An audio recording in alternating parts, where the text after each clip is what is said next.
बिस्मिल्लाहिर्रहमानिर्रहीम। Dear students, अस्सलाम वालेकुम। प्रीवियस क्लासेस में हमने मलिहा लोधी साहिबा का लिखा हुआ एक आर्टिकल पढ़ा था, ओपिनियन से, डॉन से। और that was a very elaborative article.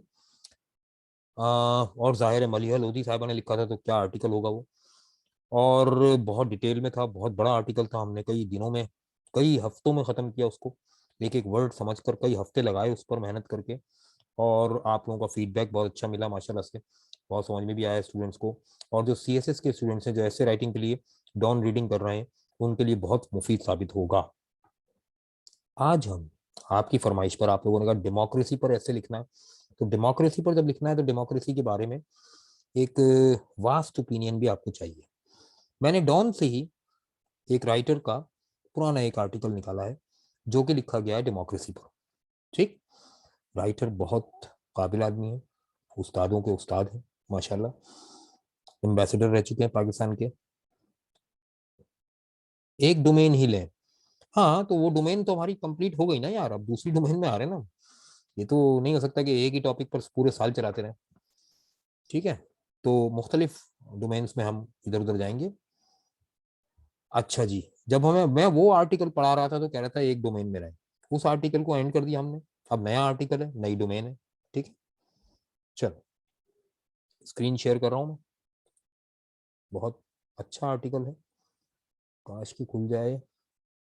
यहाँ नहीं है, अच्छा यहाँ नहीं, ठीक है, मैं खोलता हूँ अभी। वेट कीजिएगा,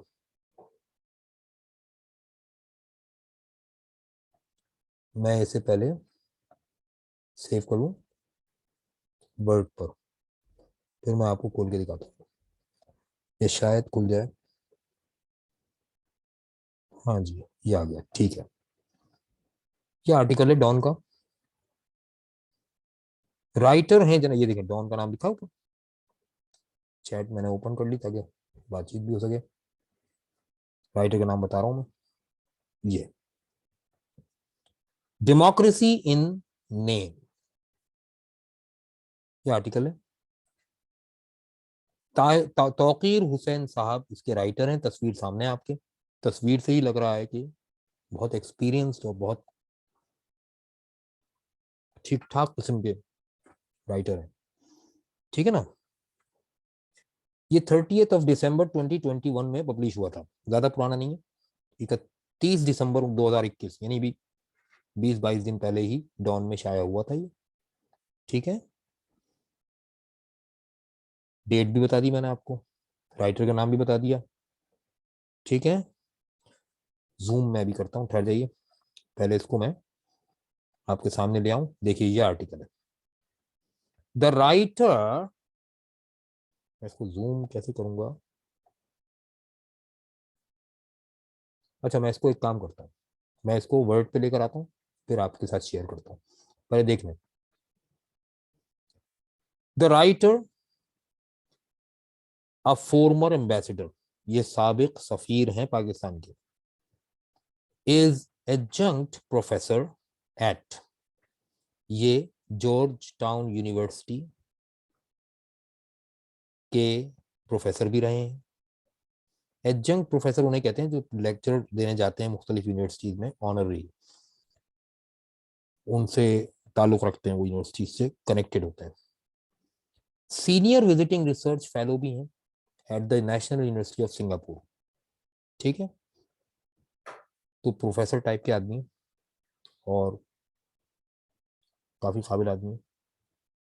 इनका लिखा हुआ ऐसे, आइए रीड करते हैं। तौकीर हुसैन नाम है, तौकीर हुसैन, प्रोफेसर तौकीर हुसैन।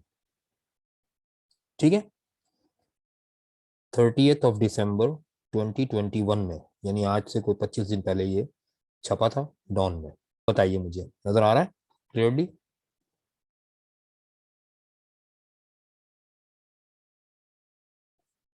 हाँ जी, कहाँ गए, क्लियर है ना, वेरी गुड।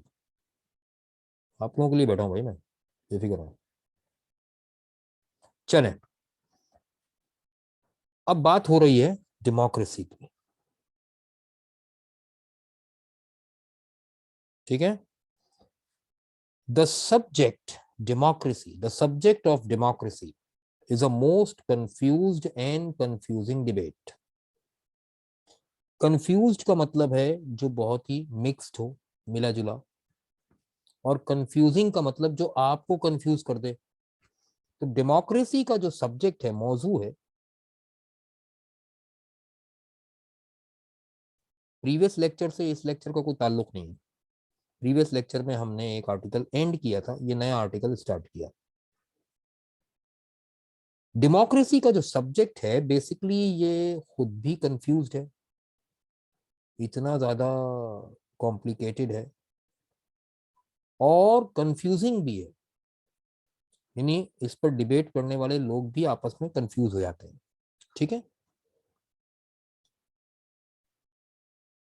मोस्ट के साथ दी यूज नहीं होगा क्या? हाँ, असल में मोस्ट के साथ जब ए इस्तेमाल होता है तो इसका मतलब ये है कि ऐसे और भी टॉपिक्स हैं जो कंफ्यूज्ड हैं और कंफ्यूजिंग भी है, तो उनमें से एक ही है। तो मोस्ट के साथ ए भी इस्तेमाल होता है कभी कभी लिटरेचर में। ठीक है। मोस्ट का मतलब ये होगा कि बहुत से ऐसे टॉपिक हैं जो इस तरह के हैं लेकिन उनमें से एक ही है, तो ये कॉमन हो जाता है, फिर कॉमन नाउन बन जाता है। ठीक है ना। अच्छा जी। Where it is easy to confuse form. अच्छा, इसमें इजी क्या है, किस चीज को कंफ्यूज करना इजी है, कौन सी चीज आसानी से आपस में मिक्स हो जाती है, कंफ्यूज हो जाती है? नंबर एक, फॉर्म विद सब्सटेंस।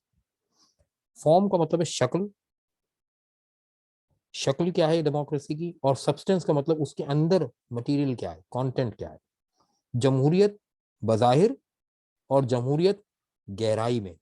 फॉर्म का मतलब है बज़ाहिर, जमहूरियत क्या है, और सब्सटेंस का मतलब है कि उसके अंदर गहराई में जमहूरियत के क्या मकासद और मानी है। तो ये दो चीजें आपस में कंफ्यूज हो रही है, जमहूरियत शक्लन कुछ और है और हकीकत में अंदर से कुछ और चीज है। पहली बात, पहली चीज जो कंफ्यूज होती है वो फॉर्म एंड सब्सटेंस है। दूसरी चीज जो कंफ्यूज होती है वो क्या है, कॉन्सेप्ट विद प्रैक्टिस। डेमोक्रेसी का कॉन्सेप्ट और प्रैक्टिस। डेमोक्रेसी का कॉन्सेप्ट कुछ और है और असल में लोग प्रैक्टिकली डेमोक्रेसी को जब इंप्लीमेंट करते हैं तो कुछ और निकलता है। और तीसरा कंफ्यूजन है इल्यूजन विद रियलिटी। धोखा, इल्यूजन, बाजों का चीज इल्यूजन का शिकार होती है, धोखे का शिकार होती है, और रियलिटी हकीकत, यानी बज़ाहिर कुछ और नजर आ रहा है और हकीकत में कुछ और है। ठीक है। द फंडामेंट, अब इन तीन पॉइंट्स को वो आगे वाजे करेंगे। ठीक है ना। तो हम आगे चलते हैं। The fundamental concept of democracy is, democracy का जो बुनियादी कॉन्सेप्ट है वो क्या है, सेल्फ गवर्नेंस। सेल्फ गवर्नेंस का मतलब है खुद मुख्तारी। ठीक है। इल्यूजन विद रियलिटी वही है कि बज़ाहिर हकीकत कुछ और है और धोखा कुछ और दिया जाता है। ठीक है ना। तो इसमें हम कंफ्यूज होते हैं कि इसमें धोखा क्या है और हकीकत क्या है। खैर, डेमोक्रेटिक सिस्टम जो है वो बेसिकली, इसका फंडामेंटल कॉन्सेप्ट जो है ना वो क्या है, सेल्फ गवर्नेंस, खुद मुख्तारी। A democratic system believes power resides in the people.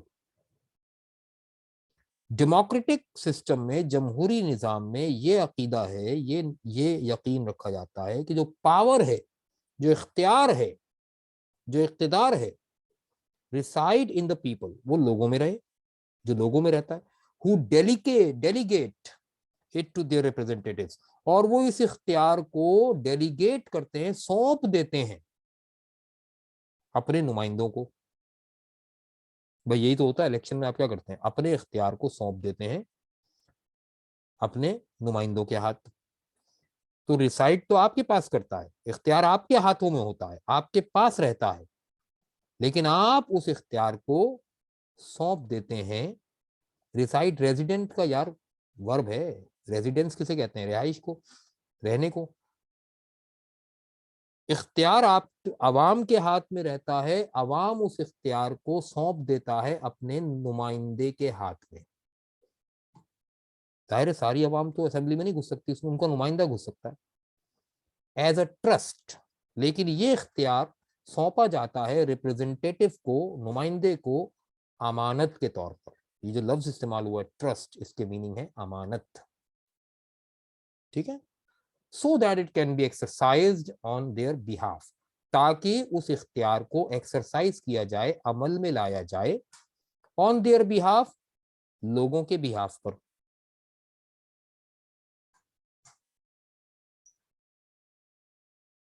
Who के साथ कॉमा यूज भी यूज नहीं हुआ है। अखबार की राइटिंग में इन चीज़ों का ख्याल नहीं रखा जाता। अखबार में अक्सर आर्टिकल और कॉमा और पंक्चुएशन वगैरह में ख्याल नहीं रखा जाता। ठीक है, तो अखबार में हम इन चीज़ों को तलाश नहीं करेंगे। समझ में आई बात? हाँ, ठीक है भाई, ताकि वो नुमाइंदे इस इख्तियार को इस्तेमाल करें अवाम के बिहाफ पर, यानी अवाम की तरफ से। एंड इट इज रियलाइज्ड, अच्छा, दिस इज सेल्फ गवर्नेंस, ये होती है खुद मुख्तारी। And it is realized through form and substance, और ये समझी जाती है किस जरिए से? फॉर्म एंड सब्सटेंस के जरिए। तो अब फॉर्म और सब्सटेंस पर बात होगी पहले। ठीक है, अब पहले बात होगी फॉर्म एंड सब्सटेंस। पढ़ने का तरीका क्या है? हमने मेन मेन जो बोल्ड लेटर्स में लिखा है, ये थीसिस स्टेटमेंट कहलाएगा। थीसिस स्टेटमेंट हमने पढ़ लिया। ठीक है, अब हम इस आर्टिकल के लास्ट पैराग्राफ पर जाएंगे, लेकिन लास्ट पैराग्राफ मैंने कॉपी पेस्ट नहीं किया, इसलिए मैं उस पर नहीं जा रहा, मैं यहीं से पढ़ रहा हूँ। इतना मुश्किल आर्टिकल नहीं है, बहुत आसान आर्टिकल, इसलिए इसको आसानी से सीधा सीधा पढ़ते हैं, इसमें कोई कॉम्प्लिकेशंस नहीं है। अब बात कर रहे हैं, form is electoral democracy. Form क्या है? जमहूरियत की जो शक्ल है वो क्या है? इंतखाबी शक्ल है। जमहूरियत बेसिकली इंतखाबात का नाम है। कंप्राइजिंग अ कॉन्स्टिट्यूशनल फ्रेमवर्क, जो मुश्तमिल हो एक आईनी दायरे कार पर। कंप्राइज का मतलब होता है मुश्तमिल होना, कॉन्स्टिट्यूशनल का मतलब है आईनी, फ्रेमवर्क का मतलब है दायरे कार। इलेक्टोरल, इलेक्शन से बना है। जमहूरियत की शक्ल क्या है? Electoral, electoral democracy, election based, जो मुश्तमिल होती है आईनी दायरे कार पर। ये शक्ल बताई जा रही है जमहूरियत की, शक्ल सूरत कैसी? The process of free and fair elections, आजादाना और मुनसिफाना इंतखाबात का पूरा प्रोसेस, तरीक़ेकार। एंड एन इंस्टीट्यूशनल स्ट्रक्चर, और एक इंस्टीट्यूशनल स्ट्रक्चर यानी इदारे की साख्त। वो इदारे कौन से हैं जो इसकी शक्ल सूरत में, इसकी साख्त में शामिल है? जमहूरियत की साख्त में इंक्लूडिंग, उसमें शामिल है, नंबर एक पार्लियामेंट, जमहूरी इदारा है। द जुडिशरी, अदलिया, जमहूरी इदारा है। मीडिया, जमहूरी इदारा है। ये तीन पिलर्स हैं किसी मुआशरे के, और ये तीन इंपॉर्टेंट इंस्टीट्यूशंस हैं, इदारे हैं, जो जमहूरियत की बुनियाद है, जमहूरियत की शक्ल सूरत बनाते हैं। ठीक है भाई, ये तो हो गई फॉर्म। अब आइए सब्सटेंस पर। द सब्सटेंस कंसिस्ट ऑफ, ऊपर लिखा था कंप्राइज, नीचे लिखा है कंसिस्ट ऑफ, मीनिंग सेम है। आप ऊपर कह सकते the form is electoral democracy consist of a constitutional framework, आप यहां कह सकते हैं द सब्सटेंस कंप्राइजिंग पॉलिसीज, फिर ऑफ नहीं आएगा। ठीक है ना, मीनिंग सेम है, कंप्राइजिंग के और कंसिस्ट ऑफ के मीनिंग सेम है।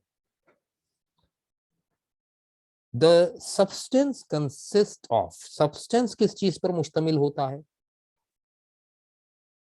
पॉलिसीज। जो पॉलिसियां बनती हैं, हिकमत अमली बनती है। पॉलिसी का मतलब है हिकमत अमली, लाया अमल। एग्जीक्यूटेड थ्रू इंस्टीट्यूशंस, जिन पर अमल दरामद किया जाता है इदारों के जरिए। इदारे पहले बता चुके हैं, पार्लियामेंट, जुडिशरी, मीडिया। इन इदारों के जरिए जिन पॉलिसीज पर अमल दरामद किया जाता है, एग्जीक्यूट किया जाता है, अमल दरामद किया जाता है, उन पॉलिसीज को हम सब्सटेंस में शामिल करते हैं, फॉर्म में नहीं। ठीक, आपकी आज समझ में आएगा कि जमहूरियत की फॉर्म क्या है और सब्सटेंस क्या है। जुडिशरी अदलिया को कहते हैं, अदलिया, अदालतें। तो the substance consist of policies executed through institutions. Substance में क्या चीज शामिल है? वो पॉलिसियां जिन पर अमल दरामद, वो हिकमत अमली जिन पर अमल दरामद किया जाता है इदारों के जरिए। इदारे कौन से? तीनों इदारों के नाम ऊपर लिखा है, parliament, judiciary, media. That enjoy autonomy and integrity. वो इदारे जो खुद मुख्तार इदारे होते हैं, ऑटोनॉमी इंजॉय करते हैं। ऑटोनॉमी का मतलब है खुद मुख्तारी, यानी ऐसा इदारा जो खुद फैसला करने के अहल हो, किसी का पाबंद ना हो। तो आप देखें, पार्लियामेंट किसी की पाबंद नहीं है, खुद कानून बना सकती है। जुडिशरी खुद हुक्म दे सकती है हुकूमत को भी। और इंटेग्रिटी, जिसे हम कहते हैं कौमी हमीयत, यानी ये इदारे आपस में क्या हो, इंटीग्रेटेड हो, आपस में जुड़े हुए हो। ठीक है, नहीं डिक्टेटरशिप की बात नहीं हो रही। ये तीनों जमहूरी इदारे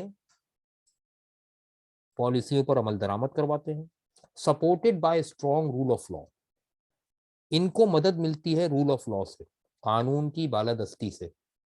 कानून की बालादस्ती कौन लोग करवाते हैं? जो री इन्फोर्समेंट एजेंसीज होती हैं, पुलिस है, आर्मी है, और वगैरह वगैरह। वो रूल ऑफ लॉ को स्ट्रांग बनाते हैं, कानून की बालादस्ती को मजबूत बनाते हैं। And a just social order, और एक मुनसिफाना मुआशरती निज़ाम, नज़्म ज़ब्त।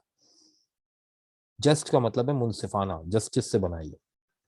एक मुनसिफाना मुआशरती नज़्म ज़ब्त की मदद से पॉलिसियों पर अमल दरामद करवाया जाता है। तो अब हमने देखा फॉर्म के अंदर इदारे शामिल हैं, फॉर्म के अंदर पूरा फ्रेमवर्क है, फ्रेमवर्क में तीन इदारे शामिल हैं, पार्लियामेंट, जुडिशरी, मीडिया। सब्सटेंस में उस पार्लियामेंट, जुडिशरी और मीडिया के जरिए जो पॉलिसीज बनवाई जा रही हैं और उन पॉलिसीज के जरिए पॉलिसीज पर अमल दरामद करवाया जा रहा है, ये सब्सटेंस। जैसे हमारे पाकिस्तान में जमहूरियत की फॉर्म तो है, सब्सटेंस नहीं है। अब बात समझ में आ गई होगी मेरा ख्याल है। जल्दी से बताइए ताकि मैं आगे बढ़ूं। 100% समझ में आ गई ना? देखा, मैंने जो आखिरी जुमला कहा है वो इस पूरी बात का निचोड़ है। पाकिस्तान में डेमोक्रेसी की फॉर्म तो है, सब्सटेंस नहीं है। हमारे यहाँ पार्लियामेंट भी है, जुडिशरी भी है, मीडिया भी है, मगर वो पॉलिसीज पर अमल दरामद नहीं करवा पा रहे। पॉलिसीज पर अमल दरामद क्यों नहीं करवा पा रहे? क्योंकि इंस्टीट्यूशंस ऑटोनोमस नहीं है, खुद मुख्तार नहीं है, उनमें इंटेग्रिटी नहीं है, आपस में एक दूसरे के साथ मिले हुए नहीं है, एक दूसरे के खिलाफ है। कभी पार्लियामेंट अदलिया के खिलाफ हो जाती है, कभी अदलिया पार्लियामेंट के खिलाफ हो जाती है। और अगर ये सब कुछ हो जाए तो फिर रूल ऑफ लॉ नहीं है, कानून की बालादस्ती नहीं है। अमीर आदमी के लिए कानून कुछ और है, गरीब के लिए कुछ और है। ठीक है ना? The policies must be beneficial to the people. Policies कैसी होनी चाहिए? सब्सटेंस में पॉलिसीज होती हैं, और पॉलिसीज कैसी होनी चाहिए? आवाम के लिए मुफीद होनी चाहिए, बेनिफिशियल होनी चाहिए। ये है सब्सटेंस। हमारे यहाँ तो पॉलिसियां जो बनती हैं वो आवाम के लिए मुफीद नहीं होती, है ना? तो सब्सटेंस नहीं है, सिर्फ हमारे यहाँ फॉर्म है democracy. To put it starkly, starkly का मतलब स्ट्रिक्टली, आउटराइटली। इस बात को अगर सीधा सीधा करके कहें और एक रिजिड स्टेटमेंट दिया जाए, स्ट्रिक्ट स्टेटमेंट, तो वो क्या होगा? Where the people to decide themselves without intermediaries. अगर लोगों को फैसला करने का हक मिल जाए बगैर इंटरमीडिएट्स के। इंटरमीडियरीज कौन होते हैं? जो सालिस होते हैं, जो बीच में आने वाले लोग होते हैं, जो इंटरमीडिएट स्टेज पे आते हैं, दरमियान में आते हैं। तो बीच में आने वाले, दरमियान में आने वाले जो इदारे हैं, लोग हैं, उनके बगैर अवाम को डायरेक्टली डिसाइड करने का हक मिल जाए, would they choose policies that bring them harm? क्या अवाम ऐसी पॉलिसीज मुंतखब करेंगे जो उनके लिए नुकसानदेह हो? कभी भी नहीं। अवाम हमेशा उन्हीं पॉलिसीज को मुंतखब करेंगे जो उनके लिए मुफीद हो। इसका मतलब डेमोक्रेसी की जो सब्सटेंस है वो क्या है कि अवाम को यह हक दिया जाए कि वो खुद पॉलिसीज को सेलेक्ट करें, डिसाइड करें कौन सी पॉलिसी हमारे लिए बेहतर है, कौन सी बेहतर नहीं है। वीडियो स्टक हो रही है तो आपके अपने इंटरनेट का मसला है, मेरी तरफ से इंटरनेट का कोई मसला नहीं है। सब लोग बताएं भाई, वीडियो स्टक हो रही है क्या? जल्दी बताएं। सब क्लियर है? नहीं हो रही स्टक, ठीक है ना? चले। अच्छा जी। तो डेमोक्रेसी का सब्सटेंस ये है कि पॉलिसी मेकिंग का इख्तियार अवाम को होना चाहिए। और अवाम को इख्तियार कब होगा? जब अवाम सही नुमाइंदे मुंतखब करके भेजेंगे असेंबली में, तो वो अवाम से मुखलिस होंगे और वो अवाम अपने अपने हल्के में आकर लोगों से पूछेंगे, भाई हम ये पॉलिसी अप्रूव करना चाहते हैं, आपकी क्या राय है? तो अवाम फिर हाँ या ना में जवाब देगी। उसी के तहत फिर वो असेंबली में जाकर बिल मंजूर या नामंजूर करेंगे। ये होता है जमहूरियत का सब्सटेंस। नहीं नहीं, अभी तो हम प्रेसिडेंशियल फॉर्म और इसमें जा ही नहीं रहे ना। अभी तो पार्लियामेंट की बात हो रही है, तो पार्लिमानी निजाम की बात हो रही है, वजीर आजम के निजाम की बात हो रही है। ठीक है भाई। अच्छा जी। होना तो बहुत कुछ चाहिए जो हो नहीं रहा। But many people live in confusion, मगर बहुत से लोग ना कंफ्यूजन में ही रहते हैं। राइटर भी यही कह रहा है। हाँ, लोग डायरेक्ट डायरेक्ट वोट डालते हैं तो इसमें भी डायरेक्ट ही वोट डालते हैं भाई। बात ये नहीं है, थोड़ा सा फर्क है निजाम का। अच्छा जी। वैसे मेरी राय में भी प्रेसिडेंशियल सिस्टम ज्यादा अच्छा होता है, उस पर भी एक आर्टिकल लिखा हुआ है, उसकी बात करेंगे। But many people live in confusion, मगर ज्यादातर लोग, बहुत से लोग कंफ्यूजन में ही रहते हैं। Believing democracy begins and ends with form. लोग ये समझते हैं डेमोक्रेसी जिस शक्ल में है, फॉर्म में है, वो फॉर्म में ही शुरू होती है और उसी में खत्म हो जाती है। लोग सब्सटेंस जानते ही नहीं है, डेमोक्रेसी का सब्सटेंस क्या है। सिर्फ फॉर्म के ऊपर कॉन्सेंट्रेट करते हैं। ठीक है ना? Right. How a country is run, मुल्क कैसे चलाया जाता है, is considered a governance issue. इसको गवर्नेंस इशू समझा जाता है। That is a flawed perception. ये एक गलत राय आमा है, ये एक गलत नजरिया है, गलत समझ है। ऐसा है नहीं। In fact good governance is central to the realisation of the concept of democracy. Good governance जो है वो ना फॉर्म का हिस्सा है ना सब्सटेंस का, वो कॉन्सेप्ट का मरकजी हिस्सा है।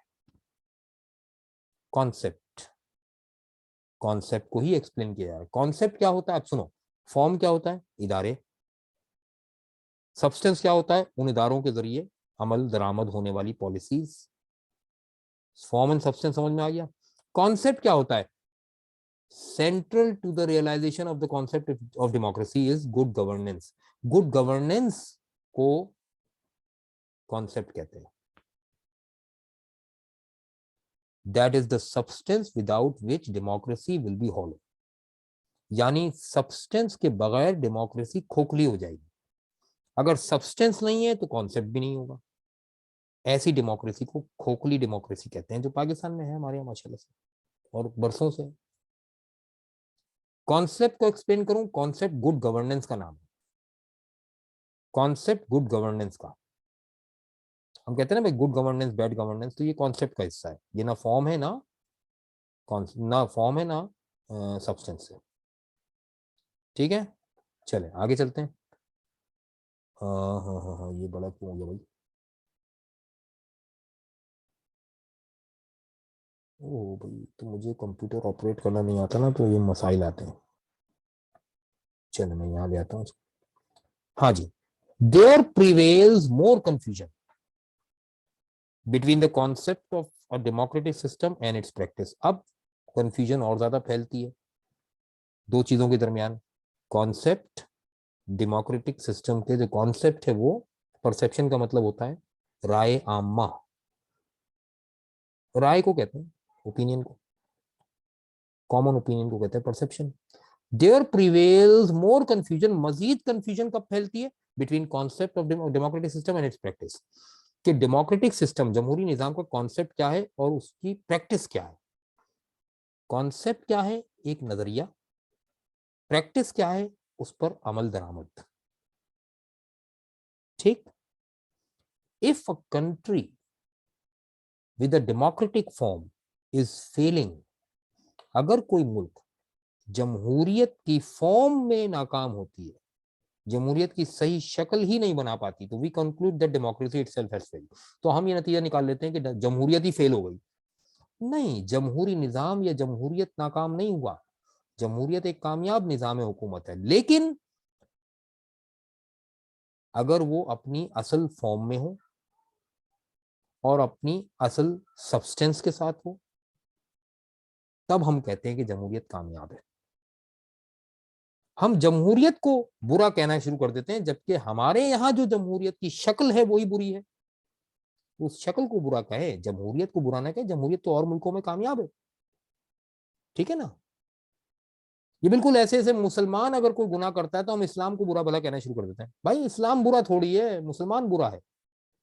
माफ कीजिएगा, माजरत के साथ एक मिसाल दी है मैंने, फतवा मत लगाना मुझ पर कोई। तो if a country with democratic form is failing, we conclude that democracy itself had failed. ऐसा तो नहीं होता। Without realising that it is the practice not the concept that has failed. हम ये समझ ही नहीं पाते कि भाई कॉन्सेप्ट फेल नहीं हुआ, प्रैक्टिस फेल हुई है। हमसे उस पर प्रैक्टिकल नहीं हो पाया, हम प्रैक्टिकली उसे नाफिज नहीं कर पाए। कॉन्सेप्ट तो डेमोक्रेसी का बहुत अच्छा है, उस कॉन्सेप्ट को प्रैक्टिकली इंप्लीमेंट नहीं कर पाए, नाफिज नहीं कर पाए, हमारा कसूर है, जमहूरियत का कसूर नहीं है। We start asking whether democracy is indeed a good system. फिर हम लोगों से पूछना शुरू कर देते हैं, भाई बताओ जमहूरियत क्या अच्छा निजाम है? जमहूरियत का अच्छा निजाम है? अरे भाई जमहूरियत निजाम अच्छा है, आपको जमहूरी तरीके पर चलना नहीं आया, आप बुरे हैं, निजाम बुरा थोड़ी है। ठीक। आधा आर्टिकल हो गया अब। इतना ही और रह गया, कल ये आर्टिकल खत्म हो जाएगा। मैंने बहुत बड़ा आर्टिकल नहीं उठाया इसीलिए, और इसमें इतने मुश्किल अल्फाज नहीं है, मगर कॉन्सेप्ट ज्यादा है। हाँ भाई बताइए, समझ में आया यहाँ तक? आज के आर्टिकल में मजा आया? Very interesting, very good, good. असल में इन आर्टिकल्स के पढ़ने के दो तीन वजूहत है। नंबर एक, आपकी भी अपनी एक ओपिनियन बने, आपकी भी तो अपनी एक ओपिनियन फॉर्म होगी ना इसके जरिए। दूसरी बात यह है, आपकी सोच की तामीर होगी। तीसरी बात यह कि ऐसे राइटिंग में मददगार होगी।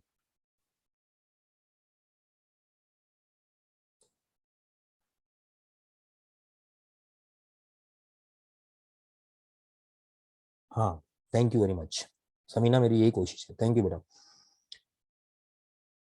सब्सटेंस का बताया, सब्सटेंस असल में क्या है? एक चीज है फॉर्म, शक्ल जमहूरियत की। दूसरी चीज है उस शक्ल के अंदर जो इदारे हैं, वो इदारे काम क्या कर रहे हैं, पॉलिसियां क्या बना रहे हैं, वो है सब्सटेंस। भाई एक मशीन है, सपोज एक ग्राइंडर मशीन है, जूसर ब्लेंडर है। अब जूसर ब्लेंडर आपके सामने रखा हुआ है, ये इसकी फॉर्म है कि उसमें एक जग है, एक मोटर है, एक स्विच है, ये सब क्या है, इसकी फॉर्म है। अब इसमें आप फल फ्रूट डालकर उन्हें ग्राइंड या ब्लेंड करके जूस बनाते हैं, ये अमल क्या है, सब्सटेंस है। अब ये अमल सही नहीं हो रहा तो फिर जूसर ब्लेंडर खराब थोड़ी है, आपको वो अमल करना नहीं आ रहा। एक खाने की रेसिपी लिखी हुई है कागज पर, ये फॉर्म है। उस रेसिपी के मुताबिक आप पकाते हैं मगर जायका नहीं आता, तो फॉर्म की खराबी नहीं है, सब्सटेंस की खराबी है। आपने या तो मसाले तरतीब से नहीं डाले, आपने कुछ ना कुछ गड़बड़ कर दी अमल में। तो अमल सब्सटेंस है, उस अमल को करने वाला इदारा शक्ल है, फॉर्म। मेरा ख्याल है अब समझ में आ गया होगा। तो हम फॉर्म सही पैदा करते हैं तो पॉलिसियां गलत बना रहे होते हैं, तो फॉर्म की खराबी नहीं, सब्सटेंस की खराबी हो जाती है। ठीक है ना। कभी कॉन्सेप्ट सही होता है, उसके ऊपर प्रैक्टिस नहीं कर पाते सही तरह से। तो लेकिन हमारे अंदर ऐप क्या है, हम पूरी जमहूरियत को बुरा कहते हैं। ये गलत है। सिर्फ उस हिस्से को बुरा कहें जो बुरा है, और उसमें बुराई हमारी वजह से तो हम बुरे हैं, वो निजाम बुरा नहीं है। ये है सच। कॉन्सेप्ट का मैंने बताया ना, कॉन्सेप्ट क्या है, good governance is the concept. अब गुड गवर्नेंस लाने के लिए क्या करना पड़ेगा, प्रैक्टिस, अमल। वो अमल क्या है, वो अमल ये है कि आप डेमोक्रेटिक सिस्टम को इंप्लीमेंट करें, इंप्लीमेंटेशन, प्रैक्टिकल इंप्लीमेंटेशन करें। नहीं कर पा रहे तो आपका अमल गलत है, जमहूरियत गलत नहीं है। इन ओन वर्ड्स, ये तो आपके ऊपर डिपेंड करता है, आपको खुद ही लिखना है। चले, थैंक यू वेरी मच, शाद रहें, आबाद रहें। आज का लेक्चर बड़ा इंटरेस्टिंग रहा मेरे ख्याल में, सबने पार्टिसिपेट किया इसमें। Thank you very much. Allah Hafiz.